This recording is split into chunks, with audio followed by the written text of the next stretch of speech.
Buenos días, buenas tardes, buenas noches y finalmente llegó el gran día. Hoy 13 de julio en el MetLife Stadium de la ciudad de New Jersey, el Chelsea y el Paris Saint-Germain estarán definiendo el primer campeón del Super Mundial de Clubes de la FIFA.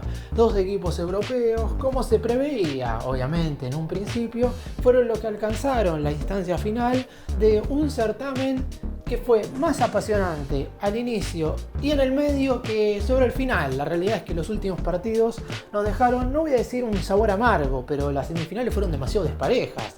El Chelsea por un lado le ganó 2-0 a Fluminense, pero fue demasiado superior, y el Paris Saint-Germain no tuvo equivalencias. Para contra el Real Madrid le ganó 4-0 y le podría haber metido más de no ser por Thibaut Courtois. Sin embargo, y más allá de lo que hicieron en semifinales, tienen que enfrentarse en la gran final y tiene que haber un primer campeón de este enorme certamen. 32 equipos participaron, desde aquel duelo entre el Inter de Miami y el Al-Ahly de Egipto, aquel cotejo que abrió esta competencia en cuestión, hasta el compromiso que jugarán hoy domingo. 62 partidos se han jugado hasta el momento, falta solo uno para cumplir con los 63 que deben disputarse en este Super Mundial de Clubes de la FIFA. ¡Empecemos! A la final llegaron los dos equipos que mayor consistencia tuvieron a lo largo de todo el certamen. No sé si puntualmente decir que son los dos mejores, el Paris Saint-Germain obviamente, que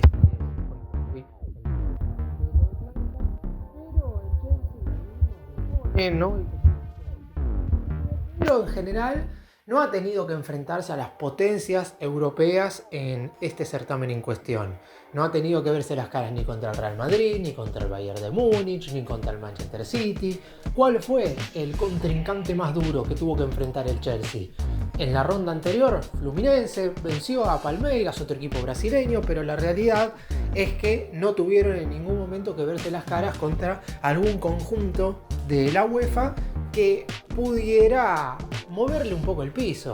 Ninguno de los dos está invicto igual en el certamen, porque Chelsea perdió con Flamengo, mientras que el Paris Saint-Germain hizo lo propio en la fase inicial ante el Botafogo. Se han enfrentado en 8 oportunidades, todas correspondientes a la UEFA Champions League, y desde el 2005 hasta el 2016 se dieron todos esos compromisos. En primera oportunidad en la fase de grupos de la temporada 2004-2005, en aquella ocasión empataron 0-0 en Stamford Bridge, mientras que el Chelsea se impuso 3-0 en el Parque de los Príncipes. Posteriormente se vieron las caras en 3 ediciones consecutivas y tuvieron que eliminarse entre sí 3 veces seguidas. Cuartos de final de la Champions League 2013-2014, en esta ocasión fue el Chelsea quien avanzó a las semifinales, teniendo en cuenta que ganó 2-0 como local, y si bien el PSG triunfó 3-1 en Francia, en ese entonces todavía valía la regla del gol de visitante, por lo que los ingleses terminaron avanzando. En los octavos de final de la 2014-2015, el que clasificó fue el Paris Saint-Germain. Empataron 2-2 en Inglaterra y 1-1 en Francia, por lo que por los 2 goles marcados en condición de visitante clasificó el conjunto galo. Y en la 2015-2016 también se volvieron a ver las caras por los octavos de final, y nuevamente los franceses sobrepasaron a los británicos. 2-1 ganó el PSG en Inglaterra y por el mismo resultado se impuso en Francia. Es decir, en resumen, se vieron las caras en 8 oportunidades, con 3 victorias para el Paris Saint-Germain, 3 empates y 2 triunfos para el Chelsea. En lo que respecta a series mano a mano, el Chelsea pasó en una oportunidad, mientras que el Paris Saint-Germain lo hizo en una ocasión. Será la cuarta vez en la que se enfrenten en un todo o nada, y la primera en un partido único. En todas las anteriores ocasiones, todas las veces que se tuvieron que eliminar fueron en cotejos ida y vuelta. No sé si puntualmente se puede decir que hay un claro favorito. Está claro que el PSG como equipo parecería tener las cosas un poco más claras, y como dije, ha estado más habituado a lo largo de todo este certamen a derrotar a rivales de mayor jerarquía, inclusive a lo largo de la temporada, porque el PSG jugó la Champions, tuvo que verse las caras con rivales de mayor envergadura, como lo fueron el Inter, el Arsenal, equipos a los que no se enfrentó el Chelsea, que tuvo que jugar la UEFA Conference League, la tercera competición en cuanto a importancia del fútbol europeo. Aún así, no se puede dejar de lado que el equipo británico es un justo finalista porque ganó los partidos que tenía que ganar y porque a partir de que arrancaron los duelos mano a mano no hubo ningún conjunto que pudo superarlo ni física ni futbolísticamente. Y vamos ahora a hablar puntualmente de los dos equipos. El Chelsea, entrenado por Enzo Maresca, ha tenido un recorrido más que próspero y me parece que de menor a mayor en esta competencia en cuestión. Sin lugar a dudas, el mejor rendimiento lo pudo desplegar en el duelo de semifinales, en el cual derrotó 2-0 al Fluminense de Brasil. Anteriormente, en los cuartos de final, había dejado afuera a otro equipo brasileño, 2-1 al Palmeiras. En octavo de final había goleado 4-1 al Benfica en lo que fue en este Mundial de Clubes su único enfrentamiento ante otro equipo europeo, teniendo en cuenta que en la fase de grupos tuvo que verse las caras contra 3 conjuntos de 3 confederaciones distintas. En la primera fecha derrotó 2-0 a Los Ángeles Fútbol Club, en la segunda cayó derrotado en su única caída 3-1 contra el Flamengo, mientras que en la tercera y última jornada desplegó su fútbol y venció 3-0 al Esperance de Túnez. La formación que pondrá Maresca dentro de la cancha es la misma seguramente que derrotó a Fluminense, teniendo en cuenta que el equipo prácticamente sale de memoria, teniendo en cuenta que en general el rendimiento de la mayoría de los jugadores ha sido más que próspero a lo largo de toda la competencia en cuestión. El arquero será el español Robert Sánchez, la línea de 4 defensores estará conformada por Malo Gusto por el lado derecho, los 2 defensores centrales serían Chalobah y Lewis Cowell. Como lateral izquierdo jugará el campeón de la Eurocopa, Marco Curella. En la mitad de la cancha, un tridente que cualquier equipo quisiera tener: Moisés Caicedo junto con Enzo Fernández y Cole Palmer. Y otro tridente que seguramente muchos quisieran tener es el conformado por Pedro Neto, Christopher Nkunku y Joao Pedro. Este último teniendo una actuación espectacular en el duelo frente a Fluminense, marcando los 2 tantos que le permitieron al equipo británico meterse en la gran final del certamen. Está claro que Chelsea, si bien es un equipo que tiene un estilo de posición muy marcado, que busca con los 3 mediocampistas adueñarse en general del juego, sabe perfectamente que contra el Paris Saint-Germain tendrá que adoptar otra medida. Por lo pronto ha sido un conjunto que quizás no se ha defendido de la mejor forma. Hubo algunos momentos puntuales, tanto en los partidos que ha ganado como en aquel que perdió contra el Flamengo, en ese se notó claramente muchísimo más, en lo que la defensa quedó muy lejos de la mitad de la cancha y hubo algunas distracciones defensivas que llamaron la atención y obviamente que provocaron que el equipo conducido por Maresca tuviera goles en contra. Y se sabe perfectamente que si contra el Paris Saint-Germain te equivocás, la pagás muy caro, porque el equipo francés generalmente aprovecha todas las situaciones al máximo. Lo hemos visto en el duelo de semifinales contra el Real Madrid, que el equipo español se equivocó 2 veces en los primeros 10 minutos y ya luego de pasar el primer cuarto de hora de juego, el PSG ya se había clasificado prácticamente a la final y el Real Madrid no tuvo nada que hacer en el resto del partido. Por eso mismo es muy probable que, si bien es cierto que el Chelsea intentará pelearle el balón al PSG, si debe tomar más recaudos como para que el equipo francés no se adueñe rápidamente del partido, lo va a hacer y propondrá quizás un juego un tanto más sucio, como para que los dirigidos por Luis Enrique no puedan fácilmente ser los amos y señores de un cotejo en el cual siguen siendo claramente favoritos. Es más, si el PSG logra ganar este Supermundial de Clubes y posteriormente en lo que queda de este año se logran consagrar con la Supercopa Europea y la Copa Intercontinental, habrían ganado un total de 7 trofeos a lo largo del año, algo verdaderamente único en la historia del fútbol. Y el Paris Saint-Germain, al igual que el Chelsea, tiene un 11 medianamente definido. Habiendo perdido a 2 futbolistas para enfrentar al Real Madrid, no estuvieron en ese encuentro ni el ecuatoriano Pacho ni tampoco el francés Lucas Hernández. El primero de ellos regresará a la titularidad, mientras que el segundo es una pieza fundamental de recambio para los segundos tiempos.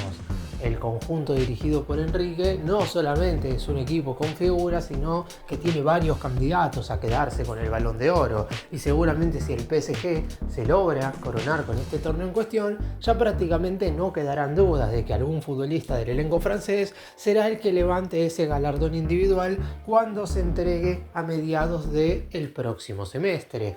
Por lo pronto, el 11 del PSG está bastante establecido y nunca estuvo tan claro cuál iba a ser el equipo que iba a salir a enfrentar en este caso al Chelsea en la gran final de la competencia. En el arco Gianluigi Donnarumma, los 4 defensores serán Achraf Hakimi, Marquinhos, Pacho y Nuno Méndez. En la mitad de la cancha jugarán Vitinha, Joao Neves y Fabián Ruiz, y adelante Desiré Doué, Picha Kvaratskhelia y el ya recuperado Ousmane Dembélé. Este último no había jugado ninguno de los primeros 5 partidos de la competencia y recién fue titular por primera vez en el duelo de las semifinales frente al Real Madrid, y tardó tan solo 10 minutos en convertir un gol, de lo que fue el segundo de la goleada frente al conjunto blanco. La travesía del Paris Saint-Germain a lo largo de la competencia ha dejado muchísimas menos dudas que las del Chelsea, e inclusive ha enfrentado a rivales bastante más importantes. Ya de por sí me parece que en la primera jornada, al ganarle 4-0 al Atlético Madrid, el PSG se enfrentó a un rival de una categoría a la que no se enfrentó el Chelsea a lo largo de toda la competencia. Si bien es cierto que el Atlético terminó quedando eliminado en la primera instancia, no hay que dejar de lado que por jerarquía individual es mucho más que los brasileños a los que tuvo que enfrentar el Chelsea, y al Benfica, que fue el único conjunto europeo al que tuvo que verse las caras el conjunto británico. Posteriormente, en la segunda fecha del grupo, el Paris Saint-Germain tendría su única derrota, cayó 1-0 contra Botafogo, dicho por el propio Luis Enrique, que ese conjunto, el equipo de Río de Janeiro, fue el que mejor les defendió durante toda la temporada. En el final de la zona B aseguraron el primer lugar del grupo ganándole 2-0 al Seattle Sounders de los Estados Unidos. Posteriormente, en octavos de final, le llegó la hora de verse las caras con el Inter de Miami. Un contundente 4-0 hizo que el equipo de Francia eliminara al conjunto en el cual juega Lionel Messi. En los cuartos de final seguramente tuvieron su escollo más complicado, necesitaron de un buen Donnarumma, y recién pudo Doué marcar el primer tanto del partido en el minuto 33 del segundo tiempo. Inclusive entre ese gol y el tanto que terminó definiendo la victoria del PSG 2-0 sobre el Bayern Múnich, que fue el gol de Dembélé en el minuto 93 de partido, entre esos 15 minutos el conjunto de Francia tuvo las expulsiones mencionadas anteriormente, la de Pacho y la de Lucas Hernández. Sin embargo, el 2-0 fue muy práctico y terminaron también eliminando al Bayern Múnich. En las semifinales, como ya he mencionado, golearon 4-0 al Real Madrid para clasificarse a esta gran final con un Fabián Ruiz en un nivel excepcional. Por lo pronto, si bien es cierto que todas las luces se las lleva Dembélé por ser el goleador del equipo, pero hay mínimo 5 o 6 jugadores del Paris Saint-Germain que tranquilamente podrían ganar el Balón de Oro. Se termina un torneo que recién volveremos a ver en el 2029. La idea de la FIFA es organizar esta competencia cada 4 temporadas, al igual que los mundiales de fútbol. Es cierto que hasta ya han corrido rumores de que el certamen podría jugarse nuevamente en los Estados Unidos, o que Brasil podría ser el nuevo territorio donde se lleve a cabo esta importante competencia. A su vez, se está evaluando la posibilidad de que en vez de 32 equipos sean 48 los que jueguen la segunda edición de la competencia, pero por lo pronto no podemos hablar tan detenidamente de la segunda edición del torneo si no se acaba la primera, y en esta oportunidad Chelsea y Paris Saint-Germain en un MetLife Stadium de New Jersey con más de 80.000 espectadores que estarán presentes definirán al primer gran vencedor del torneo. Veremos si es el equipo británico, que a mi entender sería una sorpresa, porque si bien a pesar de ser un equipo europeo, lejos está de ser uno de los mejores conjuntos de Europa, o si claramente es hoy por hoy el mejor conjunto de todo el planeta, que es claramente el Paris Saint-Germain de Luis Enrique.